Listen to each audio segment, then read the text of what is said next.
A wild ride is controlled terror. It's going to be a traumatic experience, something they'll remember the rest of their lives.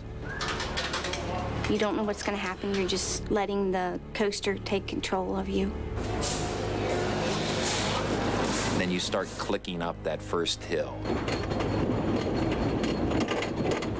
And you click, click, click, click, click, and as you look out, you see the land going down further and further behind you. And as you're getting to the very top, people start getting smaller and smaller. You start to get nervous. The adrenaline might be pumping a little bit. You know nothing is going to happen to you on this coaster. But still, it's that fear of going, ah! Ah!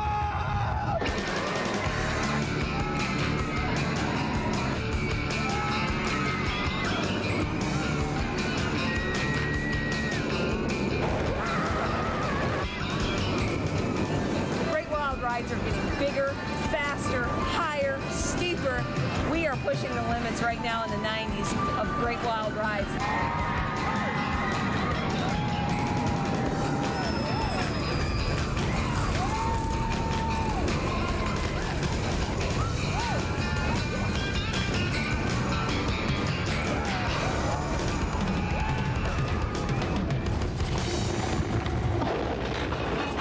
America is a thrill-seeking nation. And we dominate the world of roller coasters. There's almost nothing else in the thrill biz that I'm aware of that matches that. It's all over in 1 to 2 minutes. True coaster fanatics can describe their favorite rides in every detail. And a truly great wild ride is measured in those details. Welcome to Six Flags Over Texas and the Texas Giant, my favorite coaster on the planet. Here we go. We're now climbing the 143-foot tall lift hill.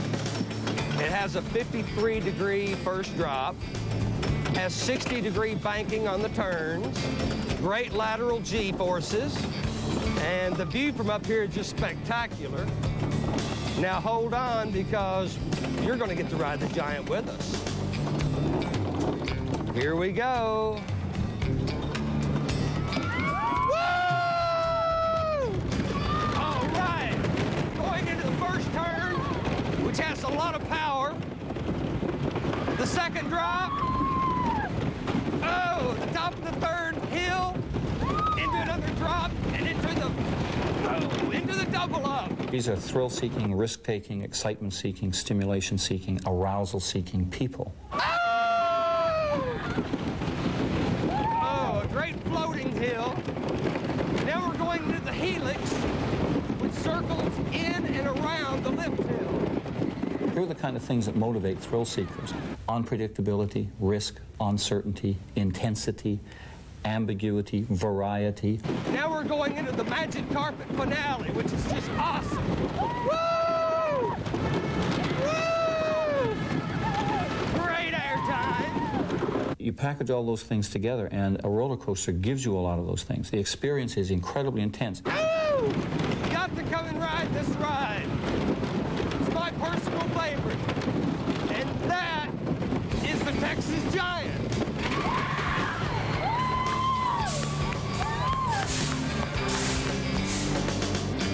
well, there's always been money in terror. And I think people being people, we like to be scared. You go around that hill, and you think you're going back up that reassuring climb of the next hill, but you go down and through a tunnel instead. And that's terrifying.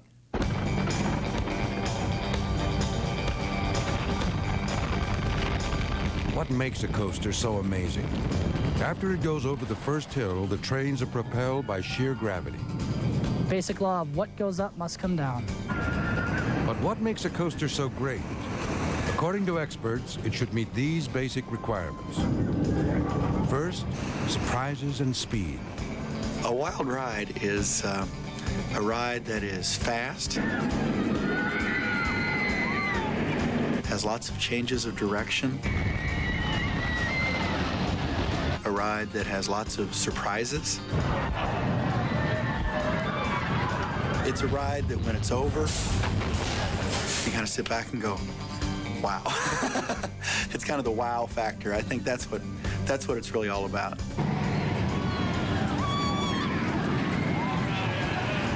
Next. Airtime! Airtime is an engineer's nightmare.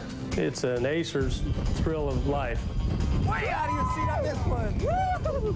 Airtime is sometime when you're riding this roller coaster and you become separated from the seat that you're sitting on. More airtime. All right. Airtime is also known as a negative gravitational or G-force. Yeah. At the other extreme, a positive G pushes you down at the bottom of the hill. Whoa, man! Lateral G pushes you to the side during a turn or curve. G-forces are what really make a roller coaster exciting. If you weigh 1 G, therefore you're weighing exactly what you weigh. If you weigh 2 Gs, that's twice your weight. 3 Gs is 3 times your weight. 3 Gs is a tremendous amount of Gs for a roller coaster. You don't really want to see a lot more than that.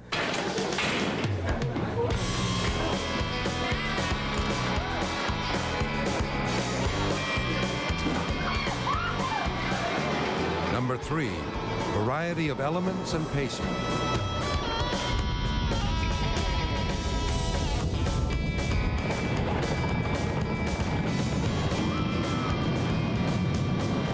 What makes a good coaster is a good variation on the kinds of movement you get on the ride.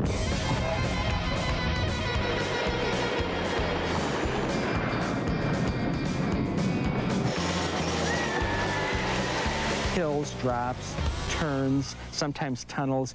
You need to have a good combination. It's like building a good, writing a novel. You need to have a beginning, a middle, and an end.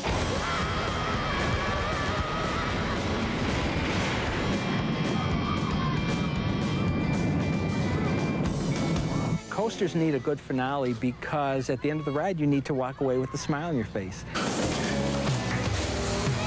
And last on the list? Probably an oxygen tank on the unloading platform.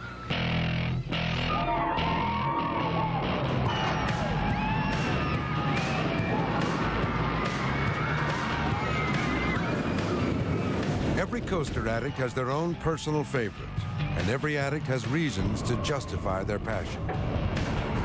Hi there, folks. My name is Dan Rasmussen. We're at Buffalo Bills Resort and Casino, home of the Desperado, the world's largest and tallest and fastest roller coaster.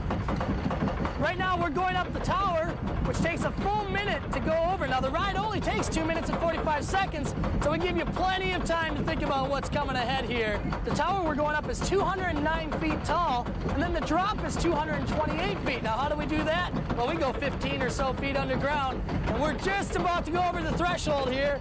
You'll be able to tell by my face and some of the other screams here. Here we go. All right, now we're going down at a 61-degree angle. All right, now as we come up, we're coming around a turn. Right there, we were going about 88 miles an hour. Then here's where we break 90, right here. Then we're feeling about 3.5 Gs, which is 3.5 gravitational forces. 3.5 times my body weight is pushing my body in the unnatural direction. To compare that, the space shuttle only feels about 3.2 Gs when it takes off. We're fixing to head into what we call the camelbacks, and that's a feeling of weightlessness here. What a ride. This is great. Now, these turns are side-to-side turns. Should have a lot of fun on these as we go through the track in a tunnel. Ooh, all right. Excellent. And there you have it, Desperado, the world's best roller coaster.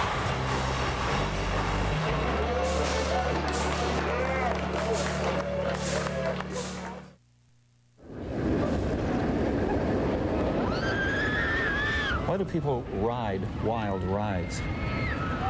It's what I call the type T personality, and the T stands for thrills. The American coaster enthusiasts are fanatics with a capital F, and every year they organize regional conferences at amusement parks around the country. The reason that ACE has conferences is so that we can enjoy something called exclusive ride time. Exclusive ride time is time that a park sets aside for us as a club exclusively to enjoy the rides that we've traveled far to experience. For Acers, one ride is never enough. Neither is one coaster. It's like sex for people in many respects. It is addictive. I guess I've ridden about 300 or so coasters. Probably that's on the low side. And you want more of it all the time. I've been riding coasters since I've been about 8 years old. I was counting up till I reached 300, and then I lost count, but I estimate around 325 at this point. Looking forward to another 325.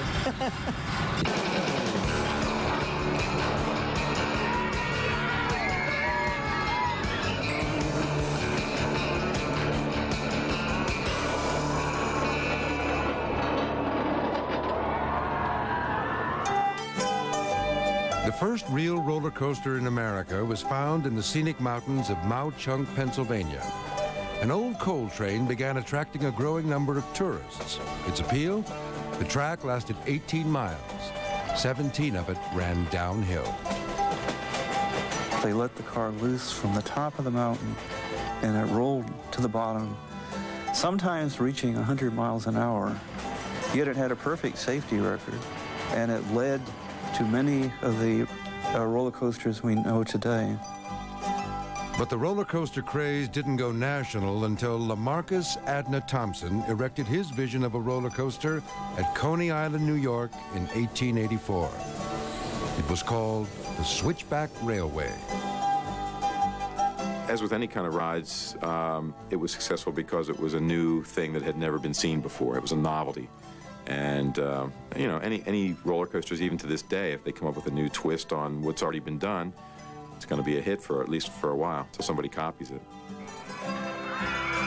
Rival coasters quickly appeared, each more thrilling and inventive. The Figure 8 offered several levels of fun. The Scenic Railway added elaborate scenery and sets. Designers like mad scientists tried everything. The looping flip-flap that appeared in 1895 was novel, but it had one major problem. It snapped passengers' necks. The greatest period for roller coasters were the Roaring 20s. People were sick of World War I, so they wanted any escape they could find. And roller coaster is one of the best escapes in the world. The race to build the tallest, highest, and fastest ride was on. The golden age of roller coasters gave birth to a record 2,000 coasters all across America. Because of this fierce competition of trying to be the highest, fastest, strangest, and scariest roller coaster in the world, it was a very dangerous time. Inventors were treating riders as guinea pigs. If 3 people were killed and didn't return, well, next time around, we'll get it down to 1. John Miller was one of the most prolific designers of his time. He also invented numerous safety devices still in use today. His revolutionary 3-wheel design kept coasters locked to their tracks, allowing coasters to become even more daring. Then a designer named Harry Traver partnered up with Frederick Church and Thomas Pryor. Together, the trio created some of the wildest rides ever. Their twisted creations gave riders nosebleeds and broken ribs. The Crystal Beach Cyclone had a nurse and a first aid station at the unloading platform. That's how bad they were. And I've talked to people that have been on these rides, and it's not just mythology. During this time, Coney Island in New York had several amusement parks attracting top coaster designers. The whole Coney Island area, as well as the East Coast of the United States, became a mecca for designers because that's where the people were. And that's very simple. You know, if you're coming up with a new concept, build it and they will come. And so brothers Jack and Irving Rosenthal built the highest coaster in the world with the severest drop. It opened June 26, 1927, and the people came, as did the money. The $100,000 ride paid off in just a few weeks. The name of the new coaster? The Coney Island Cyclone.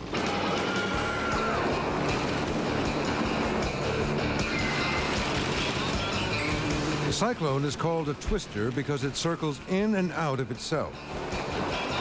Charles Lindbergh once said, "The thrill of the cyclone even beat the thrill of flying." He must have been referring to its first drop.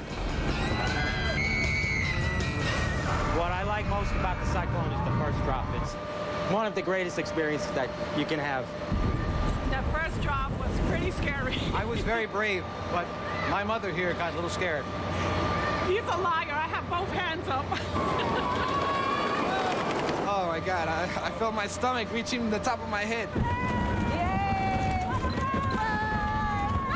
This roller coaster is the ultimate because there's no other roller coaster like it in the world.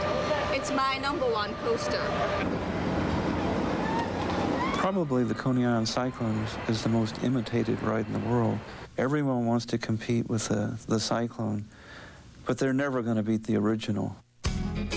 Listed among the Cyclone's eternal fans, Mike Boodley, a coaster enthusiast since childhood. I've actually wanted to design rides ever since I was a kid, 8 years old, building one in the backyard. The car consisted of a wicker laundry basket nailed to a plank with roller skates nailed to the bottom of that, and several planks that made up the track, and pretty sophisticated support system. I had it on sawhorses and cinder blocks and bricks and stuff like that. It had no end to it. The lawn was the end of the ride, so the finish was always a wild one. In 1975, Mike's love affair with the Coney Island Cyclone took on historic proportions. Mike was 17 when he wrote Astroland park owners to see if he could break the world endurance record on the Great Classic. And their PR man actually jumped on it very quickly, quicker than I had ever imagined, and about a week later I was starting off on 1,000 trips on the Coney Island Cyclone. After 1,001 circuits, that's 606 cyclone miles and 45 hours eating hot dogs, Mike had broken the world record. To this day, Mike cares little for hot dogs, but he still loves the classic twister. Today, Mike is fulfilling his childhood dream as a coaster designer. But to create a great wild ride, he has to take the best thrills from the past and add a few tricks from today. You want people to run down the exit ramp and run right back up the entrance ramp. Or actually, you want them to run down the exit ramp and get back in line. You gotta have a line. People say there's nothing like the Beast. That's because it's the longest wooden coaster in the world, 7,400 feet long, the length of 2 or even 3 conventional coasters combined. The reason it got so long and so high is because we kept submitting these drawings to our general manager, who probably couldn't visualize what we were really submitting to him. And he would say, that looks good, that looks good. So we were just kept getting bigger and bigger, and it finally got to where it is today. Ride enthusiasts like Alan Ambrosini consider the Beast one of the nation's greatest rides. Okay, now we're slowly leaving the station and making our way toward the lift hill. On the vast majority of roller coasters have only one lift hill, and the lift hill is what starts the whole coaster in motion. All the way up the hill, you go slowly and you anticipate what's about to happen. That first big, fantastic drop that propels the whole ride. And we are just cresting the hill now, and we're about to go down, down, down!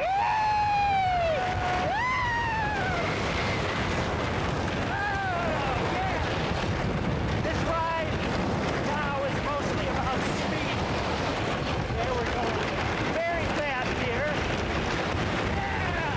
Second hill.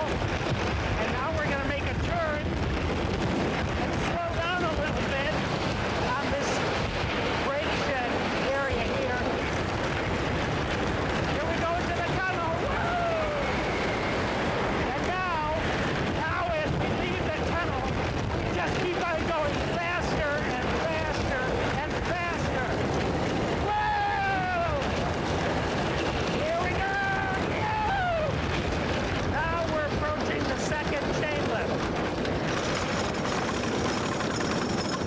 I've ridden this hundreds of times. This coaster is absolutely phenomenal. Every time you ride it, it's got so much power and speed, and it always performs. Here we are at the top of the hill. We're letting go, and we're making a turn. We're going to drop into the double helix. Hold on!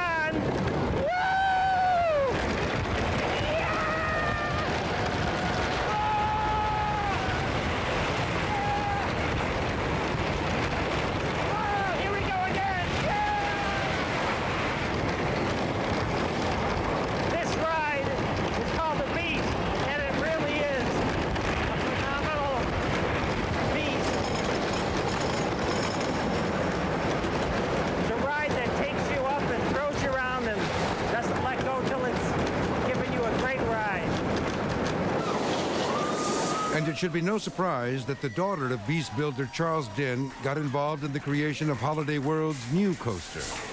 My shoe is not as big as my father's. I might fill half the boot, but we're trying to work to fill the whole boot. With the Beast as their inspiration, it was time for the designers at Custom Coasters to create Holiday World's new wild ride. We talk to the owners quite extensively, and we go and make a field visit. We normally take a lot of photographs so that we can bring it back to the office and get a feel for some of the physical characteristics of the site. After the photos, the team produces design illustrations and a 3D topographic model. Then it's time to crunch the numbers into the computer. And you can actually just take the data file and write a program to read it, and then it will generate curves and entire drawings based on the numbers. From the computer, Larry and Bill produce 3D drawings of the coaster for drafting and construction purposes. This is an example of the finished product. And as you can see, that's the three-dimensional view that was then overlaid onto the topographic map, and then we plotted it again, showing the topography. So the computer allows us to do more work with fewer people. Now the project kicked into a new phase. The search for the X Factor had begun, beginning with its name. I said, well, what are you going to name the coaster? And they weren't really sure. And Tim came up with the idea of naming it The Raven, naming it after the poem by Edgar Allan Poe. People could pull into the station and say, nevermore, nevermore, am I going to ride the Raven? And it just kind of came like that. And I gave him a few suggestions about, one of them was to make the hills go all the way to the ground instead of coming up maybe 10 or 20 feet from the ground. You get a lot more speed at the bottom of the drop. You've got a bigger drop and more thrill, and it just adds a lot to the ride. Will was smart. He listened to all the different people, and he rode some rides, and he took the best from everything and made the Raven, which turned out to be a great coaster. The $2 million Raven isn't even the tallest, fastest, longest, or steepest coaster. Yet its powerful design made it the top #3 ride in the world in its opening year. We ended up with a winner. It's a humdinger.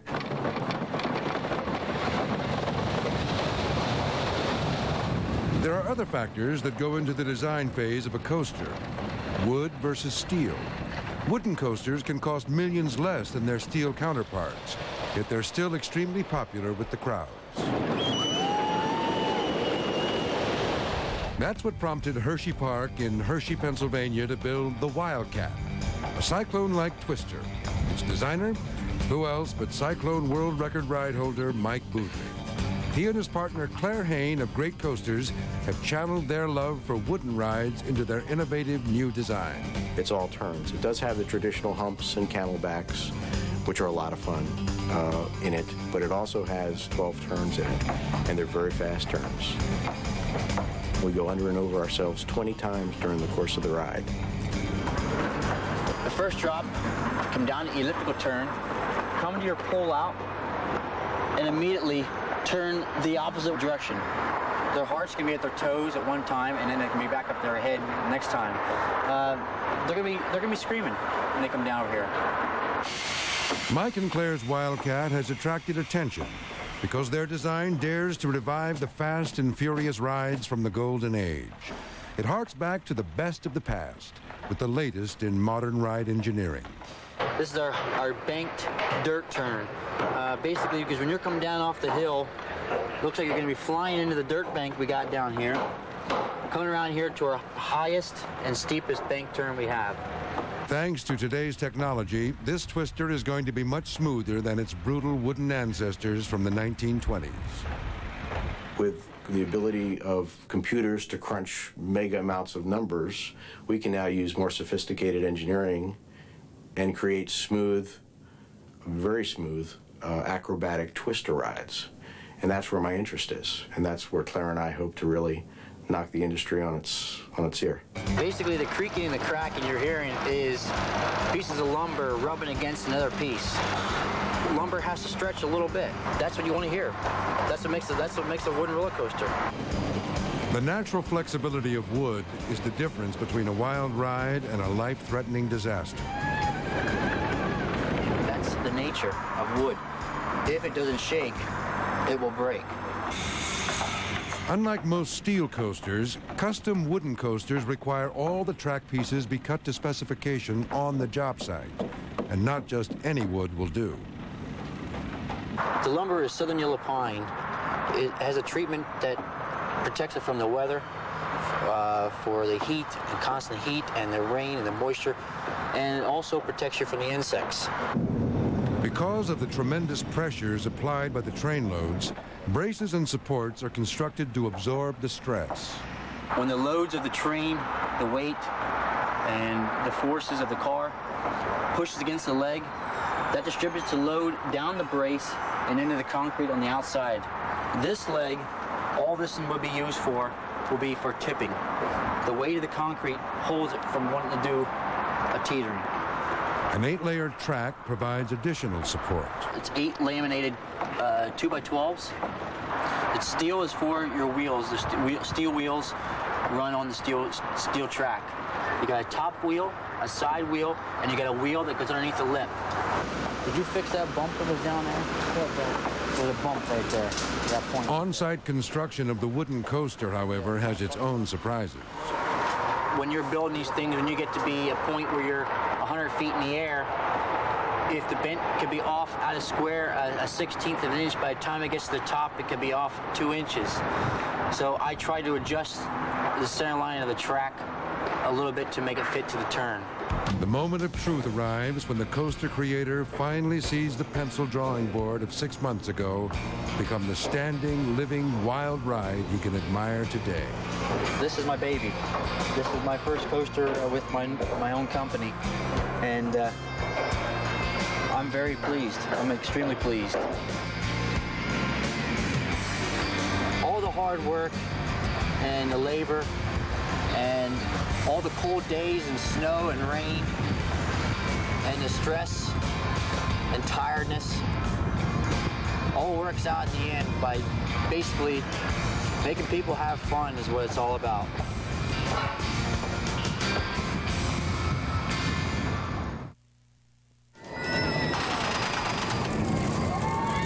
Despite its sophistication, the technology of coaster design remains subordinate to the personalities of the designers. It's tough, I'll tell you. And the engineers always cringe when I come up with some of these things. Ron Toomer of Aerodynamics has designed some of the greatest steel coasters in the world. His company developed the tubular steel track in 1959 that revolutionized roller coasters, allowing for the smooth, twisted configurations previously impossible on a wooden coaster. This led to the successful looping coaster in 1968 and the corkscrew design 7 years later. But what could top that? How about a ride where you couldn't see the track below you? We said, well, if we take the corkscrew chassis and sort of hang it upside down and hang something under it, that'll work. Ron Toomer's revolutionary suspended coaster was born. The suspended coaster lends itself to going down through the trees and getting very close. Looks like you're going to run into one and you turn and fly around it. It gives you more of a sensation of flying through space rather than coasting down the track. Walter Bolliger and his partner Claude Mabillard are Swiss designers responsible for many of the world's wildest rides, like the Kumba at Busch Gardens, Tampa Bay, in Florida. Their reputation reassures investors and allows their firm to risk increasingly big innovations, such as their diving loop. We come to that idea by studying different figures which are done with airplanes. This was a very natural motion, and we thought it would be good on a coaster. And when you are at the top of the hill, you suddenly dive in a half loop. It's a very natural motion, so people fall naturally with the coach, and it's very enjoyable. But like other great artists, coaster designers need their patrons. In this case, a park willing to risk millions erecting it.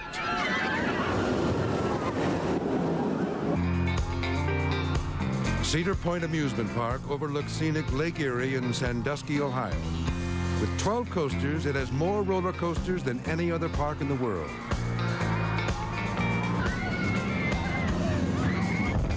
Keeping with their unique tradition, Cedar Point asked Walter and Claude to create the tallest, fastest, steepest, longest inverted coaster in the world. They also wanted the most inversions, 6. As is the case with most steel coasters, the main structural parts arrive straight from the manufacturer. After 9 months of assembly on site, Claude gave their latest coaster, called the Raptor, a run for its money. The designers again incorporated acrobatic aerial stunts and took Ron Toomer's suspended design one step further, pushing the track to its outer limits.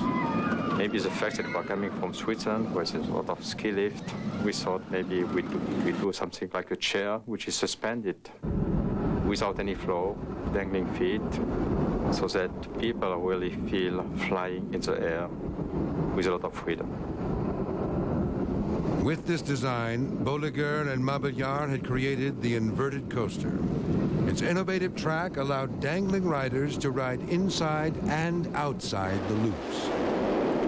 For the designers and park owners, the $12 million bird of prey more than paid off.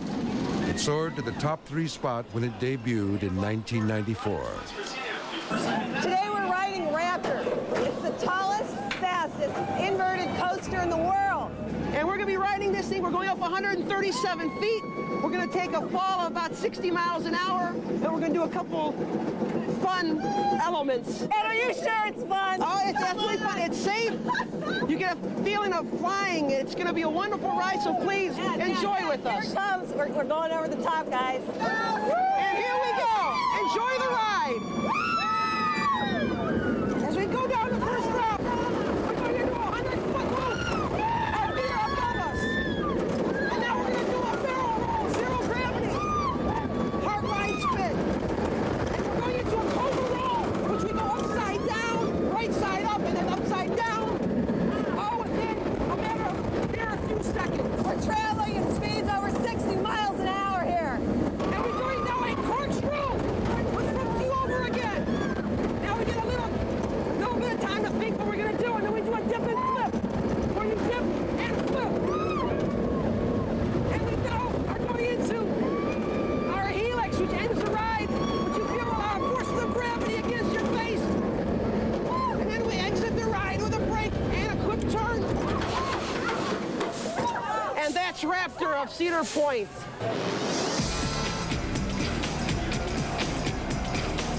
The future of thrill rides, some say, lies in high-tech amusement. Some of the latest, like multi-dimensional studios' Galaxy Wars, can spin you around and raise your hair on end, literally. Most motion-based rides, however, aren't that topsy-turvy. They're found in theater-like settings where seats are synchronized by a computer to a projected big-screen, high-speed film. So in a simulation ride, you have all the components of a feature motion picture compressed into 4 minutes in time, plus the physical motion and the sound, and I think it's about as intense as you can get. IMAX's venture into motion-based entertainment is being spearheaded by Douglas Trumbull, the special effects wizard behind 2001, A Space Odyssey. He's also the director of the hit motion simulator attraction, Universal Studios' Back to the Future, The Ride. IMAX's new Funhouse Express simulates a fantastic animated dark ride. To pull this off, unlike edited films, the action must be one continuous take, shot from the viewer's point of view. The audience must think they're part of the action, not just watching.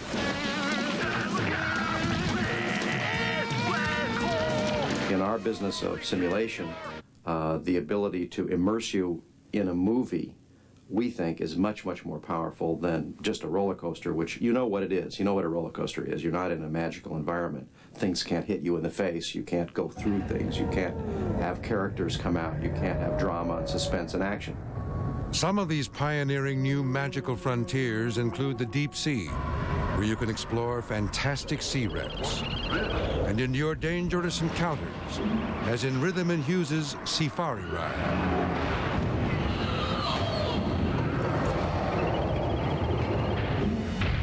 The latest motion simulator rides by iWorks allows you to dodge dinosaurs on its Dino Island ride. We better think about getting you out of there. Or whip through a molten mine shaft with its Red Rock Run ride. It's not a roller coaster, but the mine tracks you see on the screen combined with the motion-controlled seats make you think you're on a wild ride. This is not like sitting at home in your living room. It's like going through space.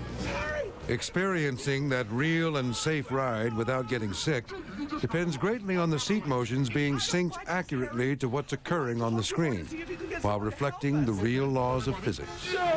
Now, if you were to be on a motion base and watch a film that wasn't exactly moving the way it needed to move, your body is going to fight itself. Your brain is going to go one way, your nervous system is going to go another, and we all know that feeling, and it's not a very pleasant one. We're designing some amazing rides that are going to make you feel like you're really not just in a ride or going someplace, but that you're there with somebody and you have a direct, tactile, and physical and emotional relationship with that person. It's quite revolutionary. While high-tech rides are becoming increasingly popular, most experts still believe roller coasters are here to stay. The fun of a roller coaster is being able to look anywhere you want. You're not forced to look at one thing while you're riding a roller coaster. Every experience can be different. Everyone can have their own personal ride, as opposed to a simulator where you're pretty much forced to do what they want you to do. However, unlike high-tech thrills, roller coasters can't be saved on film or in computers for future generations to enjoy. They must be preserved on a daily basis, which is no easy job. Just ask Brian Hauser and his carpenter colleagues at Six Flags Over Texas. Each morning, they scale the Texas Giant at the break of dawn to begin their 4-hour inspection and maintenance work. I think the public sometimes takes for granted the amount of maintenance hours, man hours, that it takes to get the coaster up or any of the rides up just for a day's run. You all want to be careful to stay on the catwalk and don't get your feet on the track, or any grease getting on the bottom of your feet and getting slick.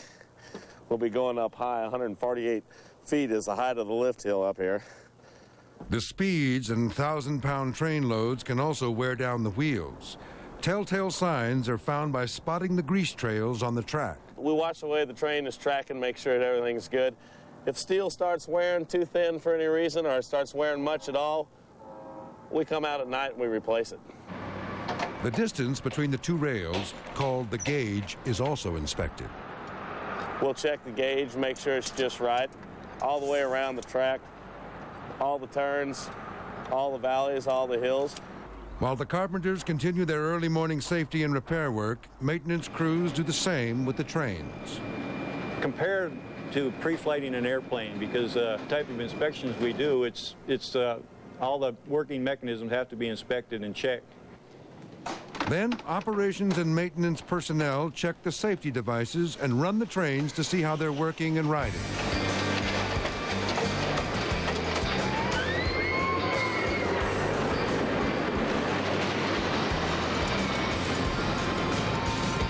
During our inspection, it's rather extensive, but we feel it's necessary for the safety of our guests.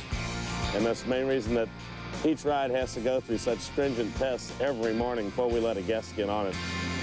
We want everybody to be safe, have a good time. Without this kind of commitment to maintaining a top-notch coaster, some of the greatest designs ever built have already been lost to posterity. To preserve our past, enthusiasts are currently targeting several coasters for their Save the Coaster campaigns. Top on the list is the oldest standing coaster in the world, a figure-8 ride named Leap the Dips. Built in 1912, it's located at Lakemont Park in Altoona, Pennsylvania. Enthusiasts are busy raising funds to make it operational and restore it to its former glory. Also high up on the list, the Mr. Twister and Wildcat rides built by a famous wooden coaster designer named John Allen. Located outside Denver, the coasters were abandoned in 1995 when park owners relocated nearby, but opted not to take the historic treasures with them. Left to battle the forces of nature and time, enthusiasts fear they could be threatened with extinction. Belmont Park in San Diego was built in 1925 by legendary designers Thomas Pryor and Frederick Church. When the park closed down in 1977, enthusiasts feared the worst. I've been on 524 roller coasters, and I would bet that 300 of them have been ground under by bulldozers. So when we heard the Giant Dipper at Belmont Park, it was going to be the next to go, there was a mourning among all coaster buffs over the world. Fortunately, enthusiasts and volunteers stepped in to save the coaster. In 1983, they rolled up their sleeves and donated money and time. On August 11, 1990, the $1.2 million restoration project was complete. The ride was reopened and thrilled 1 million riders in its first year. It now averages as many as 700,000 riders each year. The Giant Dipper was a fortunate roller coaster because a group of people cared enough to get out and save what was a rotting heap of lumber and could see the possibilities for San Diego. Thanks to that effort, Robert Cartmel can today take us for a guided tour of the Giant Dipper. The first thing you notice about a roller coaster is the adrenaline starts flowing. This is a tricky coaster. It doesn't look that high, it doesn't look that wicked. But we're going through a tunnel to completely disorient you so you don't know where you are. We're going up the first hill, which sounds like a marimba band. It's actually the chain lift. And the Giant Dipper is quite famous for this noisy lift. You won't hear this sound any place in the world. This is one of the worst curves on any roller coaster. So I'm not going to talk during it.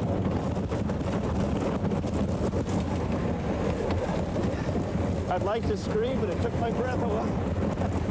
With one curve after another, it never lets up. A true sign of a great roller coaster. It's as frightening or scary as any roller coaster ever built. So you can see why this roller coaster is worth preserving.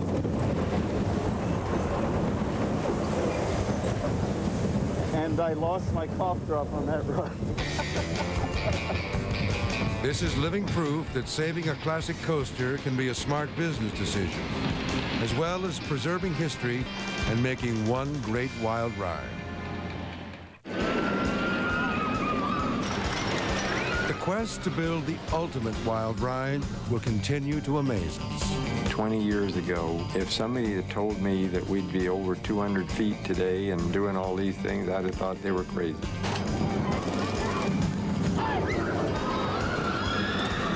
I think they're going to just keep pushing the envelope a little bit more. We want to thrill the people a little bit more. As soon as you've done a roller coaster, you want to do one that's a little bit more intense, a little taller, a little faster, and I think we'll see that. One can only dream what's going to happen in the future. as long as the battle for the tallest, fastest coaster continues, I think we're going to start seeing tremendous technology advances. And for those of us who like to ride roller coasters, we're going to see a lot more wild rides. And as long as we continue to build wild rides, there will always be people willing to ride them. When I get too old, I'll stop riding roller coasters. I'll never stop riding roller coasters. I started when I was about 8 years old, and I'll ride them until the day I die. I'll travel wherever it takes to ride a new one. When I run out in the United States, I'll go to another country to ride.